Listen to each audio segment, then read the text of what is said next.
we've talked a lot about over the years in the family of a responsibility to go and do things with what God has entrusted to us. And so that has been something that's profound that I've continually talked and really wanted to model out for the family.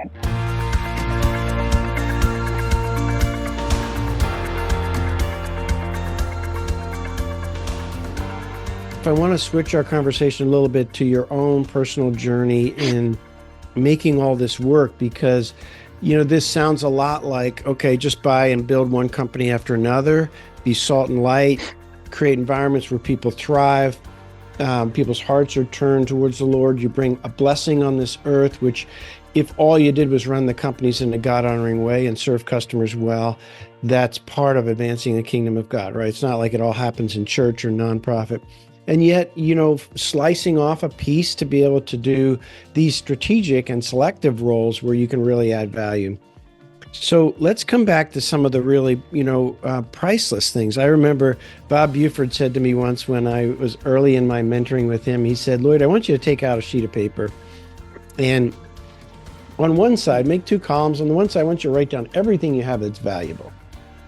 And so I started I was probably 37 or 38 with a great grin and, retirement communities and boats and cars and things and houses. And then I got to the bottom. He said, "Okay, good job. Now I want you to, on the other, the other column, I want you to write down what you have that's priceless." And I thought, my mind just went spinning, right? And I thought, well, does my company belong over here? Well, no, there's a value for the company. And so there were very few things. Yeah. And then he said to me, "Now let's think about how you're protecting them." And sure enough, the things on the right side were all the valuable things. They were largely insured and protected in very careful ways.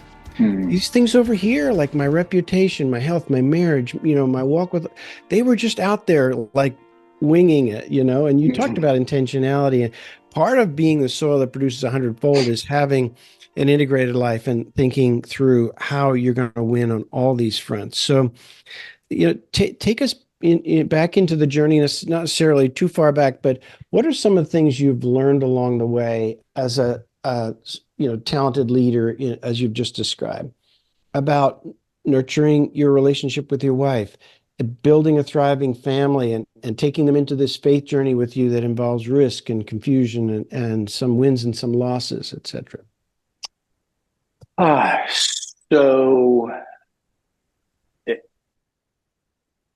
Part of it, a big part of it, is this being connected with my wife, as you mentioned, and keeping that relationship strong. And that is, it's not always easy. I was traveling a lot and still do. I'm blessed with an amazing woman who just is super gifted in so many ways. But we are committed together to helping people walk with Jesus. She is, she knows my business partners. She's known them for decades, just like I have. So there's a connection between our family and our business partners. All my kids have 6 children, and they're all business people. Many of them own their own companies, some cases multiple companies, and they all understand that the way we operate is in relationship with others. As a matter of fact, 2 of my children who have companies together, their tagline for Elmore companies, as they're the next generation, is building great companies together. And it's not just about those 2, but it's about the others in their sphere. So operating partners and staff and so on. So it's it's something that I've tried to over the years just help communicate with my family about the importance of walking with Jesus. We have a family meeting once a year where everybody is together and we talk about all sorts of business things. And what we always start with is scripture and what, to just set us up for what is it, what's our foundation, and what is our responsibility as we think about stewarding how God has blessed us. And so anyway, those are some of the things that. And DG, how have our three kids are all married, and so there's this onboarding process, right, of welcoming them and helping them see the core values and vision of the family, but also letting them be leaders and letting them help shape where we're going, so they don't feel like they're signing up for a cult or something. How have you navigated that and love those new family members in meaningful ways? Lord, it hasn't always been easy when they came in. I use the illustration of, because there's so many of them, so many of us, 6 children plus Ginny and me, and so there's 8 of us, and we have a very strong culture. And I came up with this illustration of when it's like when a married in comes in, it's like the Elmores are from Germany and they speak German, and this new person coming in is from Spain and they only speak Spanish. And then another person comes in and they're from the United States and they only speak English. And so you have this sort of a mess as everybody tries to figure out how does this all work. And so it's been a little bit messy, but I think there's some benefit to having a strong culture in your family. What I have learned over the years is that I need to, not only as my children grow up, even before they're married, but especially once they're married, they need the flexibility and freedom to really become who they are as a couple and who they are as a family. And that, so it's been an adjustment for me to work through that and help them to flourish. But, one of my objectives, pretty much all my life, has been to be my kids' biggest fans. So I want to be on the sidelines cheering like crazy for them and whatever they're doing and however they're doing it. And so with that as my objective, that keeps me focused on how I want to help them and their family as they are developing their own branch of the Elmores. Bill Wellens has been a mentor to me. We wrote a book together, and he's a founding pastor at Fellowship Bible Church in Little Rock. And when our kids started getting married and started having kids, I went down to spend a weekend to get some wisdom. He's got 10 years on me and 9 grandkids more than I had. And he said, Lloyd, when you show up, you're so intense, and they've read your books and heard you. They've traveled around the world and heard your halftime talks. There's so much pressure that comes with you, even if you don't say a word, right? And your kids have watched you be intentional and tell stories, and they can see the glint in your eyes when someone's life changes, right? So there's so much built-in pressure. And he said, you're going to have to go out of your way to join their journey, not judge their journey. Yeah.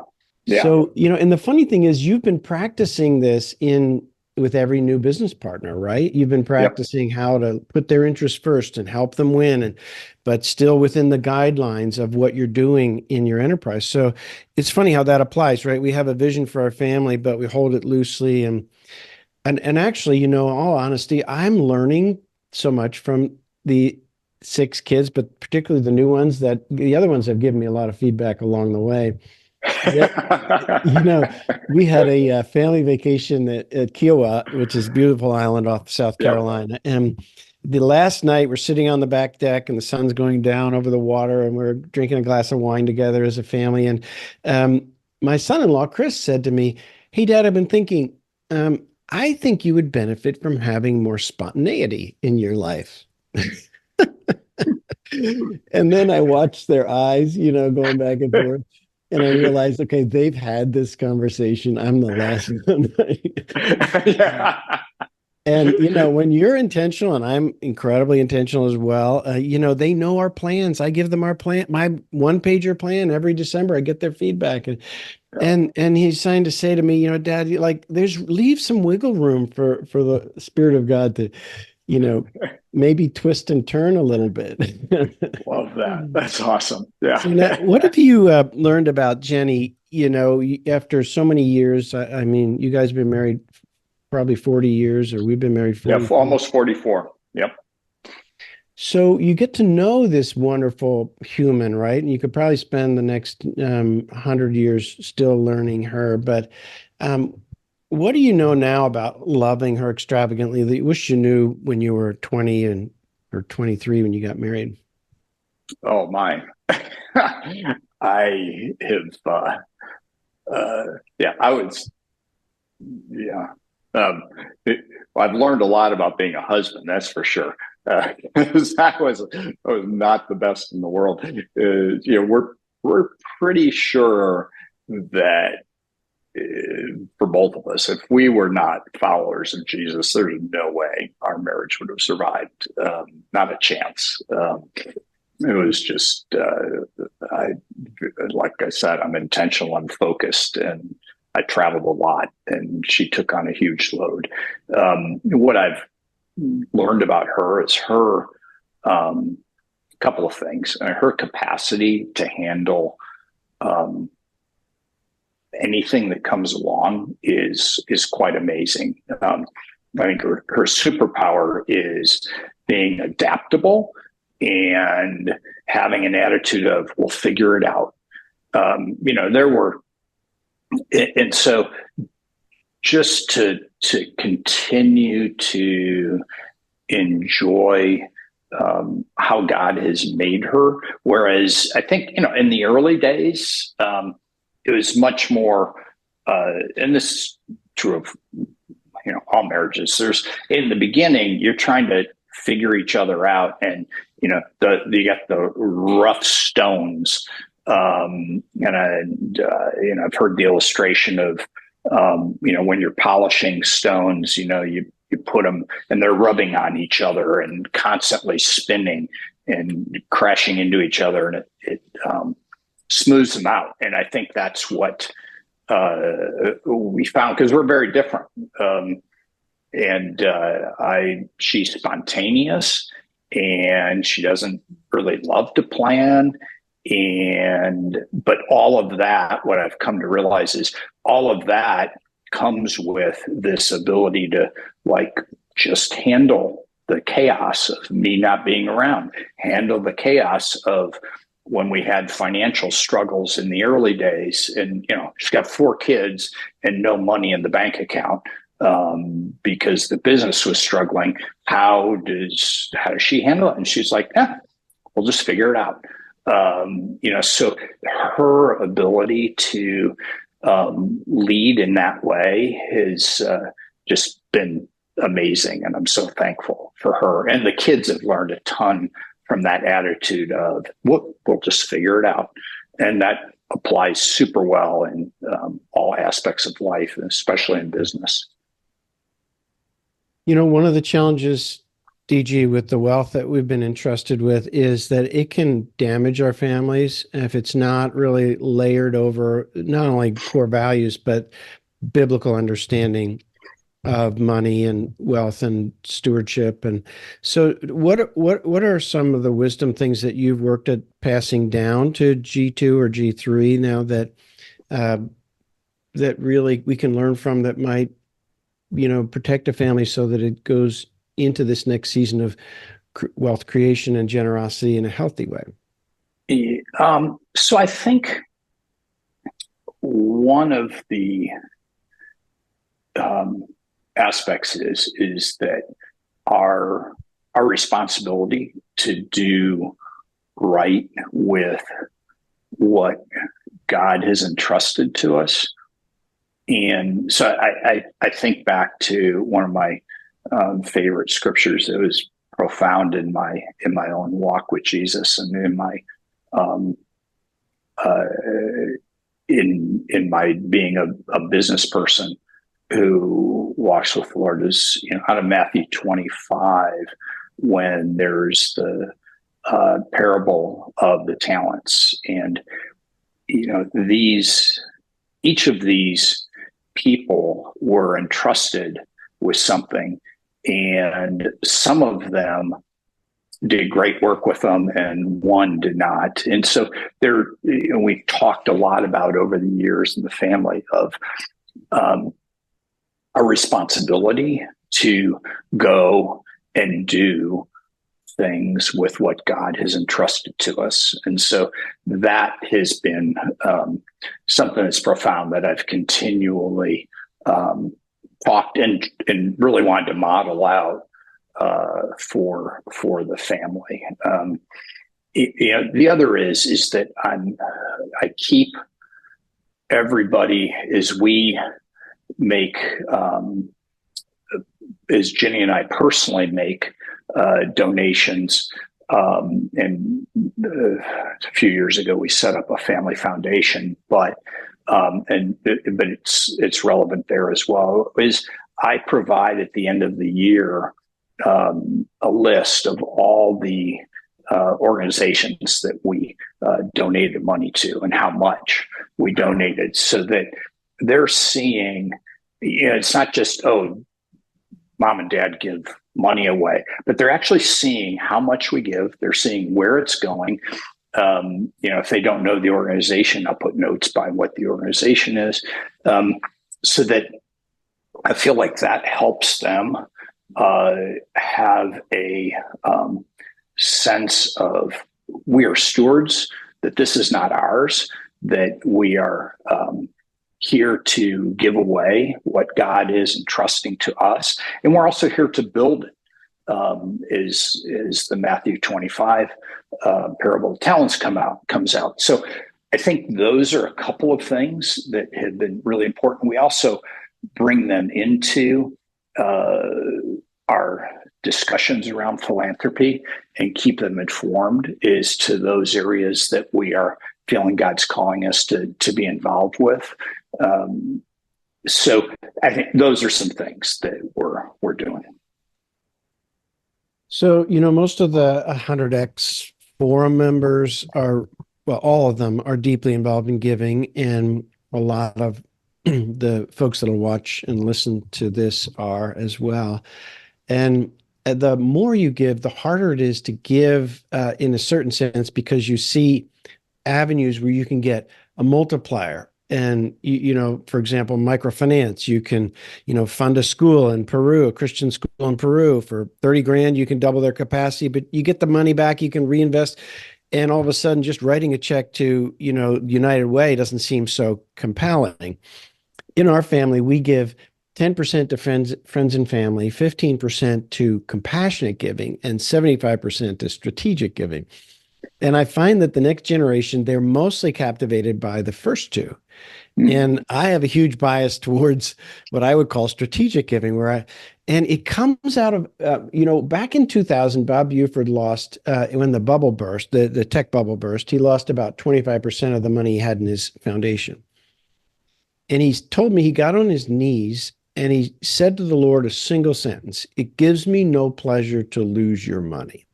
And then he listened. And when his next meeting with Peter Drucker, he shared with Peter that he had poured his heart out to the Lord in this way. And they talked about what the implications were and what he felt he heard. But I was reading through the conversation because he had recorded it. And Peter said, "Remember, Bob," with his German brogue, giving is not a result. It's an input, not an output. And he said, when you write a check, nothing's happened. You're just, that's an input. You wouldn't measure that in your business necessarily. You would measure and he said life change is the result. And I watched Bob then from there on put more focus on finding leverage after he gave than in just trying to grow the money in his foundation. And so we're on a quest then to find ways that we can multiply the giving and look for leverage points, right? And a unique contribution where we can make a meaningful contribution go further. So what have you been learning in your giving about of refining it and changing your strategy as you've done it over many years? Well, Lloyd, I'm on a real journey that probably have been for quite a while, but I'm trying to understand what does it look like to move from writing a check to being a philanthropist. And so I'm just at the very beginning journey of that. I think that I have, over the years, thought about there are certain organizations, there are certain situations where we just need to take care of people. My wife sits on the board of directors of two homeless missions, one in New York City and one in Indianapolis and Bloomington, Indiana. And I just know that God is calling us to care for those who can't care for themselves, and that there's a responsibility.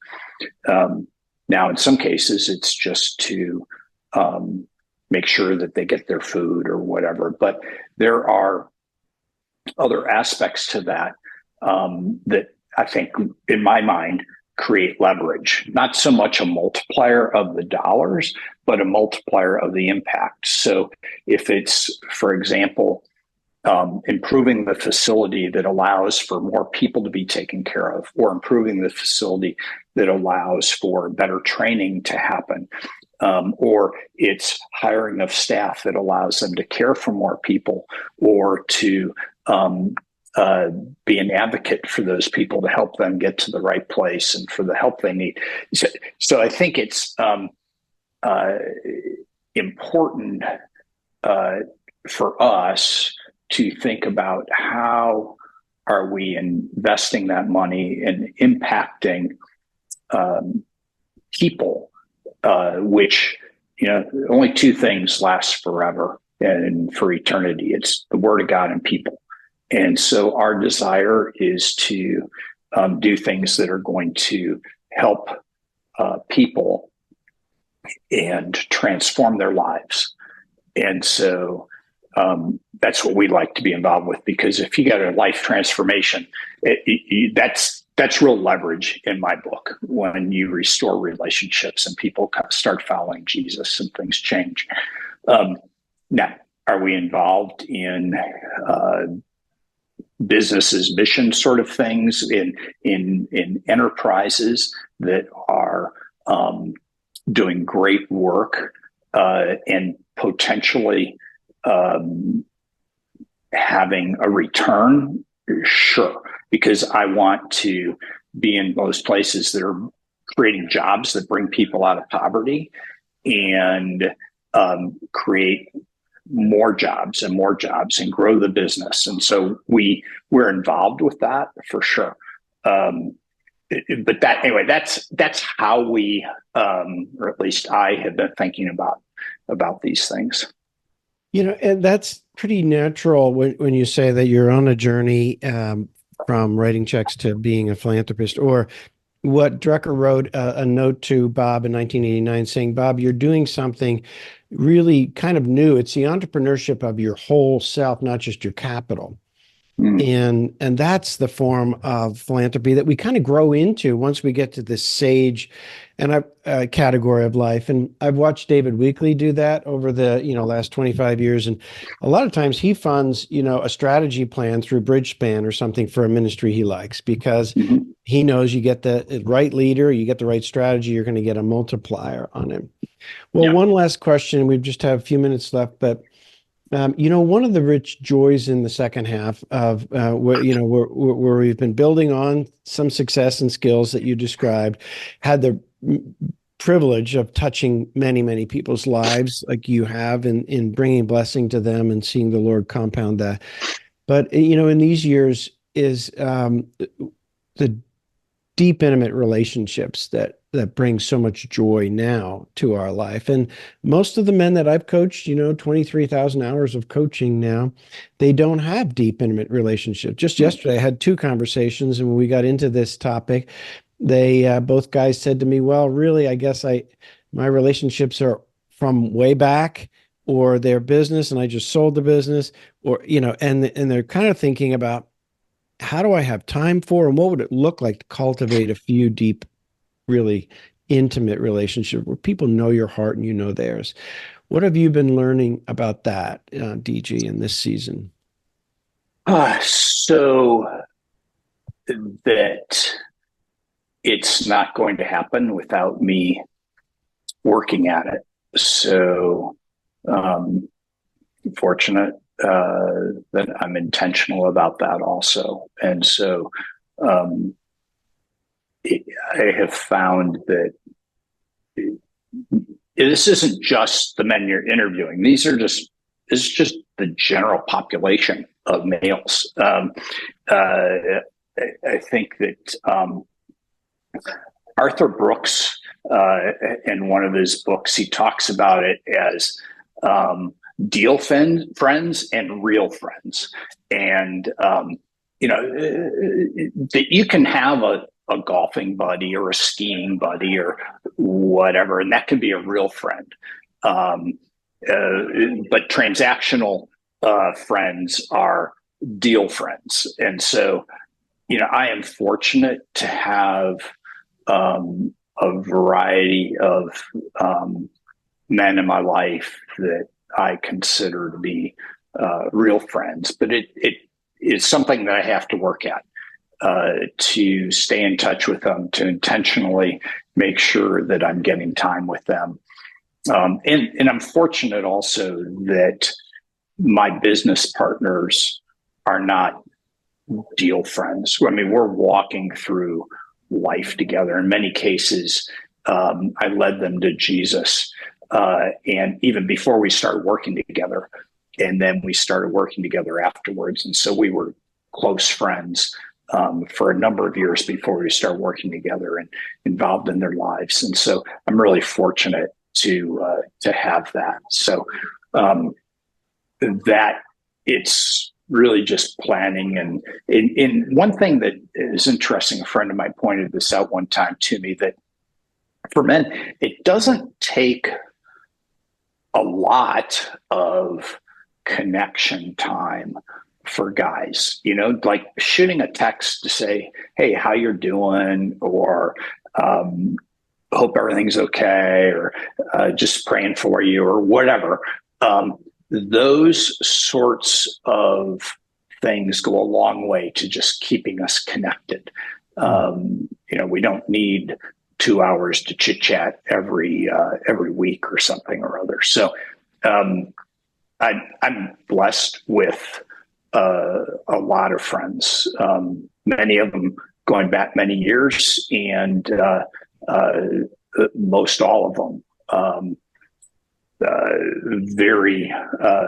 I still stay close with, and some of them are people that just in the past 5 to 10 years we have developed a relationship with.